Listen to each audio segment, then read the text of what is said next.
इतने सालों से आप इस काम को कर रहे हैं, आपकी फाउंडेशन इस काम को कर रही है, तो अभी तक अब आपके पास कितने बच्चे हैं जिनको आप पढ़ा रहे हैं? और इतने सालों से आप ये काम कर रहे हैं, तो कुछ सक्सेस स्टोरीज भी होंगी जिनको आपने पढ़ाया, जी तो जी जी उनके बारे में बताइए। आ, बनारस के अलावा बनारस से बाहर भी काम कर रहे हैं हम। पहले ऐसा था कि हम सिर्फ उत्तर प्रदेश में काम करते थे, और बहुत सारे अभी मैं सक्सेस स्टोरी भी आपसे शेयर करूंगा जो कि मेरे दिल के बहुत करीब हैं बच्चे। हम्म। अ, फिर हमने ऑल इंडिया रजिस्ट्रेशन भी कराया, क्योंकि हमें लगा कि कहीं कहीं और, क्योंकि हमें बिहार से अप्रोच आ रहे थे, उत्तराखंड में पहाड़ी एरिया से भी लोग परिचित थे, तो वो भी कह रहे थे। तो हमने कुछ साल पहले एक ऑर्गेनाइजेशन रजिस्टर्ड कराया जो कि ऑल इंडिया सेम नाम से ऑल इंडिया लेवल पे है। अ, बच्चों की कहानी ऐसी है कि हमने एकदम छोटे छोटे बच्चों को पढ़ाना शुरू किया था, आज वो जॉब कर रहे हैं, कोई कहीं काम कर रहा है। तो कुछ विशेष बच्चे हैं हमारे, जैसे कि कोमल है, एक लड़की है, उसके पेंटिंग की तारीफ राष्ट्रपति और प्रधानमंत्री भी कर चुके हैं। हमारी दो तीन बच्चियां ऐसी हैं जो अपने परिवार की पहली ग्रेजुएट्स हैं, उनकी पूरी पीढ़ी में कोई पढ़ा नहीं था। और अभी रिसेंटली, अभी 20-25 दिन पहले हमारी एक बच्ची है जिसका गांधी फेलो में सिलेक्शन हुआ था। उसके पापा महीने के 4 और 1000 रुपये कमाते थे, तो अभी उसकी 27,000 रुपये की सैलरी है।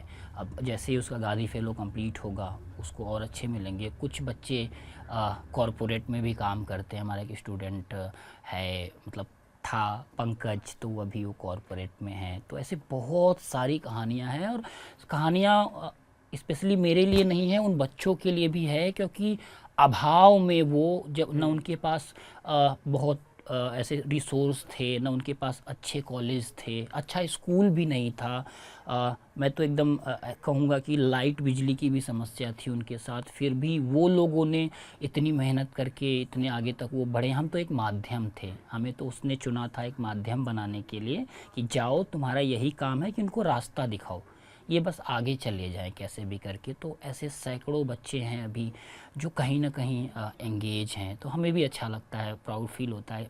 अभी उनका फ़ोन आता है, सर मेरा यहाँ ये हो गया, मैं ये कर रहा हूँ, वो कर, बहुत अच्छा फील होता है। तो स्टोरीज़ तो बहुत है ऐसा। तो बच्चे हैं तो हम बिल्कुल। हैं। जब आपने ये काम की शुरुआत की, तो होता ना कि जैसे आपने ज़िक्र किया कि झुग्गी झोपड़ी से आपने बच्चों को उठाया और कहाँ स्कूलों में दाखिला करवाया। पेरेंट्स जो उनके होते हैं, कहीं न कहीं उनकी सोच भी वैसी हो जाती है कि हमारे लिए एक हेल्पिंग हैंड कम कर दिया इस तरह से। आपको वो चुनौतियों का, आपने उस तरह की चुनौतियों का सामना किया कि जिसमें पेरेंट्स ना चाहते हों कि आप ना लेके जाएँ उनके बच्चों को, या वो विलिंग थे कि हाँ, हमारे बच्चों का भविष्य संवर रहा है, उनको शिक्षा मिल रही है, इस तरह का? आ, लगभग ये हर जगह ये प्रॉब्लम होती है, क्योंकि बच्चे ना समय से पहले पैसा देख लेते हैं, हुँ। कमाने लगते हैं। चाहे वो भीख मांग के कमाए, चाहे वो कूड़ा उठा के कमाए, या चाहे किसी दुकान पे कमाए। तो परिवार को भी पैसा मिलने लगता है और बच्चों को भी मिलने लगता है। तो पैसा एक ऐसी चीज़ है जो अपनी तरफ बहुत तेज़ी से खींचती है लोगों को।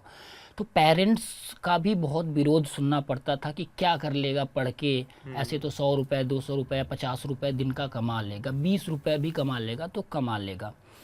ऐसा दिक्कत होती, तो हम एक ही, हमारा एक ही मॉडल था। हम उन परिवार से ऐसा कहते थे कि हम यहाँ पे 15 दिन पढ़ाएंगे आपके यहाँ पे, अगर 15 दिन पढ़ाने के बाद आपको लगता है कि हम यहाँ नहीं पढ़ा, हम ठीक से नहीं पढ़ा पा रहे हैं, या आपका बच्चा नहीं बदल रहा है, तो हम यहाँ नहीं पढ़ाएंगे। और हमें बच्चे का ज़्यादा समय नहीं चाहिए, सिर्फ 1 से 2 घंटे के बीच में चाहिए। हुँ। ऐसा अप्रोच हम शुरू में करते थे। उस 15 दिनों में हम बच्चे के संस्कार पे और उसके बेसिक एजुकेशन पे अपना जी जान लगा के काम करते थे।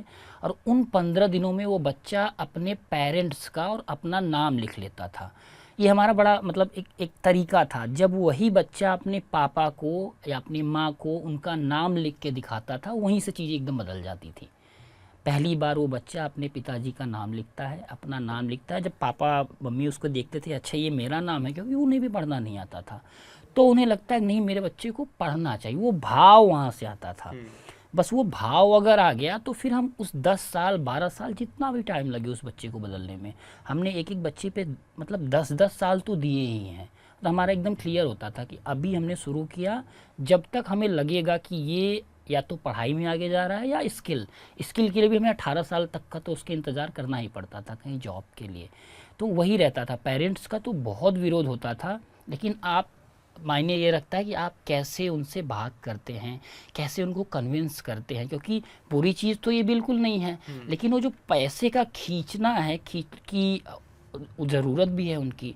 अगर वो सब मिल के नहीं कमाएंगे तो महंगाई तो वैसे भी इतनी ज़्यादा है, तो नहीं चल पाते थे। तो कोशिश करते थे हम भी कि पेरेंट्स को कन्विंस कर लें, और वो हो भी जाते तो थे। ये जो सक्सेस स्टोरीज आपने बताई, तब पेरेंट्स का कैसा रिएक्शन होता था? कहीं ना कहीं कहते तो होंगे कि अच्छा हुआ कि आप हमारे हाँ बच्चों को हाँ ले गए। हाँ, भाव बहुत हैं पेरेंट्स के अंदर। मतलब उनको तो अभी भी बहुत लोगों को भरोसा नहीं होता, मतलब कहना नहीं चाहिए, बट मिलते हैं तो इतने भाव विभोर हो जाते हैं कि क्या हो गया, जैसे क्या ही बदल गया एक तरीके से ना।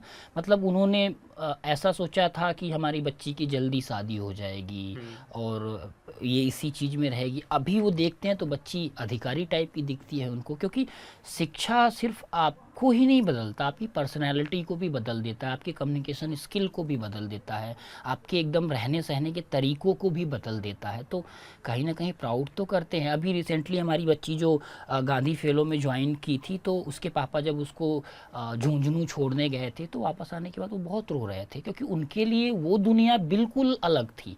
झोपड़ी से निकल के उनकी बेटी एक अच्छे होटल में रुक रही है, तो उनके लिए तो ये एक नामुमकिन सा सफ़र बिल्कुल। और था। कोई भी पेरेंट मुझे नहीं लगता चाहेगा हाँ कि हाँ। जो वो काम कर रहे हैं, जिस तरह से वो आर्थिक उन्होंने मुश्किलें देखी, वो ने जी कोई भी नहीं जी। चाहेगा कि उनका बेटा या बेटी इस तरह की मुश्किलें देखे। हाँ हाँ, मतलब मुझे ऐसा लगता है कि फ़िलहाल के समय में तो बहुत सारी चैलेंजेस हैं, पेरेंट्स के साथ भी, बच्चों के साथ भी। अभी का माहौल ऐसा है कि बच्चे घर से ही नहीं सीख पाते।